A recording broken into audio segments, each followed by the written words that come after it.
आज त साउन पनि 5 गते गइसक्यो। हामी चाहिँ अस्ति असार 27 गते खेदिसकेपछि हेर्न आएकै थिएनौँ। हामी छोरी मान्छेहरू त्यति खेत हेर्न आउँदैनौँ, गोड्न मात्रै आउँछौँ। आज यसो हेर्नु पर्यो भनेर आएको, यस्तो भएछ। यता धानहरू पनि यस्तो हरियो भइसकेछ, सबै हरियो भइसकेछ धानहरू। त्यो पारी सेमेङ भन्ने ठाउँ देखिरहेछ, त्यो चाहिँ कुहिरो लागेर त्यति मजाले देखेको छैन। यो पारिपट्टि भन्छ भिरगाउँ देखिन्थ्यो मजाले, अहिले देखिएको छैन। म चाहिँ अहिले हाम्रो खेत र काकाको खेतमा सिमानामा छु। हाम्रो खेत चाहिँ यता यो यस्तो मैदान छ, अनि हाम्रो काकाको खेत चाहिँ यस्तो ठाउँमा छ, अलिक भिरालो, अनि कान्लाहरू अग्लो अग्लो देखिराख्नु भएको छ। यो माथि देखिने काकाको खेतहरू हो।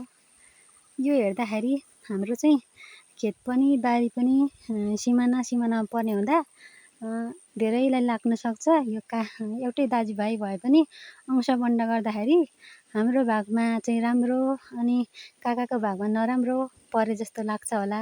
अनि कतिपय पछिल्लो पुस्तामा आउने नयाँ बुहारीहरू आएको हुन्छन् पछाडि, उहाँहरूलाई कतिलाई थाहा नहुन सक्छ। र हामीले चाहिँ हाम्रो काका चाहिँ अलिक सोझो हुनुहुन्छ नि त, अनि हामी चाहिँ अलिक बाठो भएर, हाम्रो बुवा चाहिँ बाठो, काका चाहिँ सोझो भएर हामीलाई राम्रो अनि काकालाई चाहिँ नराम्रो पारेको भन्ने पनि सोच्नु होला कतिले। हाम्रो खेत चाहिँ अलिक राम्रो छ नि त, तर यथार्थ त्यस्तो होइन है।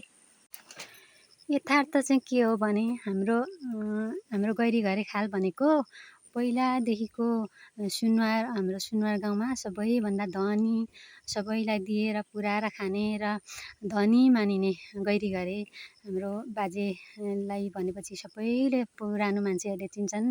हाम्रो बाजे चाहिँ धेरै धनी हुनुहुन्थ्यो अरे, अनि सबैलाई पुऱ्याएर यो चाडबाड आउँथ्यो, दसैँ तिहार आउँथ्यो, अनि पहिला घैया धान रोपिन्थ्यो, त्यतिखेर नगी हुन्थ्यो।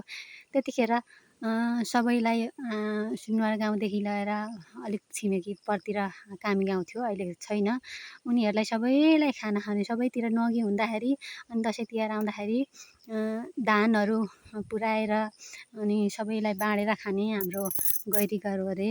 हाम्रो बाजेहरू धेरै धनी हुनुहुन्थ्यो अरे। हाम्रो बाजेको 12 जना सन्तानमध्ये हाम्रो बुवा चाहिँ साइँला हो। यो काकाको खेत हो, काका कान्छा हो, अनि जेठा बडा बाउ हुनुहुन्थ्यो अरे। अरू चाहिँ सबै 3 जना बाँचेर, अरू चाहिँ सबै बित्नु भएको अरे हाम्रो बाजेको सन्तानहरू। अनि हाम्रो बाजेले चाहिँ खोइ जेठा छोरा कान्छा नानी, साइँला माइला आनी बानी भन्छ नि भनाइमा पनि, त्यस्तै हो कि हाम्रो काकालाई 1 मुरीको बिउ खेत पर्ने गरी, अनि बडाउलाई पनि 1 मुठीको खेत पर्ने गरी दिनुभएछ, बारी पनि दिनुभएछ। अनि हाम्रो बुवाको भागमा चाहिँ थोरै बारी मात्रै थियो, त्यो पनि हाम्रो बुवाको भागमा चाहिँ थोरै बारी परेको पनि त्यही 5-6 रोपनी थियो कि कति थियो होला, बारी पनि थोरै नै थियो, खेत त थिएन। अनि त्यो बारी पनि हाम्रो अब छोरी जन्मिँदा धेरै मान्छे अब दुखी नै हुन्छन्। हामी चाहिँ धेरै छोरी जन्म्यौँ, 4 जना छोरी, अनि मेरो सबैभन्दा जेठो चाहिँ दाजु जन्मिनु भएको थियो, दाजुपछि 2 जना दिदीहरू, अनि त्यहाँबाट मभन्दा माथिको 1 जना दाजु जन्मिनु भएको थियो अरे। अनि सानैमा बित्नु भयो अरे। त्यो पछि पिरले होला मेरो बुवाले चाहिँ त्यो थोरै भएको बारी पनि बेच्नु भयो अरे। त्यस पछाडि बुबाले थोरै भएको बारी पनि बेचिसकेपछि चाहिँ हामी सुकुम्बासी भयौँ। सुकुम्बासी र गरिबलाई कति हेप्छन् मान्छेले र सरकारलेसम्म हेप्छन्। अहिले सरकारले सुकुम्बासीलाई डोजर चलाएको पनि त देखिहाल्नुभयो। हामी पनि त अब जग्गा बारी बेचिसकेपछि अर्काको बारीमा बस्यौँ अरे। त्यस पछाडि केही वर्षमै बुवा पनि बित्नु भयो अरे। त्यसपछि हामी धेरै वर्ष सुकुम्बासी नै जीवन बितायौँ। सुकुम्बासी जीवन बिताउँदाखेरि हामी अर्काको बारी, यही खेतबारीहरूमा काम गर्थ्यौँ। अनि त्यस पछाडि हामीले यो जग्गा किन्नुको लागि पनि धेरै सङ्घर्ष गर्नु पर्यो। यो जग्गा चाहिँ छेत्री कार्कीको थियो। त्यो हामीलाई जग्गा नदिनुलाई धेरै जालझेलहरू भएको थियो, र पनि अब जग्गावाला चाहिँ एकदम इमान्दारै भन्नु। पछि हामीले धेरै सङ्घर्षपछि यो जग्गा किन्यौँ। आमाको पेवा माइतीबाट ल्याउनु भएको पेवा भैँसीहरू बेचेर हरेक गरेर यो जग्गा किन्यौँ। त्यसरी सङ्घर्ष गरेको जग्गा भएर होला हाम्रो दाजुले पनि यो जग्गालाई धेरै माया गर्नुहुन्छ र हेर्न आउनुहुन्छ। म पनि धेरै माया गर्छु। यो खेतहरूसँगै माथि हाम्रो बारी पनि छ, आधा खेत आधा बारी छ। अनि बारी पनि राम्रै छ। अब काकाकै छेउमा छ बारी पनि, खेत पनि काकाकै छेउमा जोडिएको सिमानामा छ। यसो हेर्दाखेरि एउटै अंश भाग लाए जस्तो छ, तर यथार्थ त्यस्तो होइन। हाम्रो जेठा बडाबाको 2टा छोरा 1टा छोरी हुनुहुन्छ। अनि हाम्रो साइलाको 4 जना छोरी र अहिले 1 जना मात्रै दाजु हुनुहुन्छ, सबैभन्दा जेठो दाजु। हामी जम्मा 5 जना सन्तान छौँ।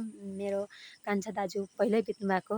अनि कान्छा काकाको 1टा छोरी अनि 3 जना छोरा छन्। छोरा भएको मान्छेलाई धेरैले मान्छन् र धनी सोच्छन्, तर पछि विचार गर्दै जाँदा र अंशबन्डमा झगडा पर्दाखेरि चाहिँ थाहा हुन्छ कि छोरा धेरै हुने राम्रो कि छोरी हुने राम्रो भन्ने कुरा चाहिँ सुरुमा चाहिँ छोरा जन्मिनेलाई धेरै मान्छन् र छोरा हुनेलाई हेप्न पनि सक्दैनन् नि त कसैले। अनि त्यस पछाडि मेरो आमा त अब हामी सानै हुँदा बुवा बित्नुभयो अनि विधवा हुनुभयो। मेरो बडाबाउ पनि पहिल्यै बित्नु भएको अरे। अनि बडेमा चाहिँ अहिले अर्कैसँग बिहे गरेर दोस्रो बिहे गर्नुभयो अरे। पहिला गएको भन्छन् नि, हो त्यस्तो हो। अनि हाम्रो आमा हुनुहुन्छ। अनि काका काकी चाहिँ अहिले जम्मा बाँचेको चाहिँ काका काकी चाहिँ कान्छा काका मात्रै हुनुहुन्छ। सबैले आफ्नो आफ्नो गरेर खाएका छन् त।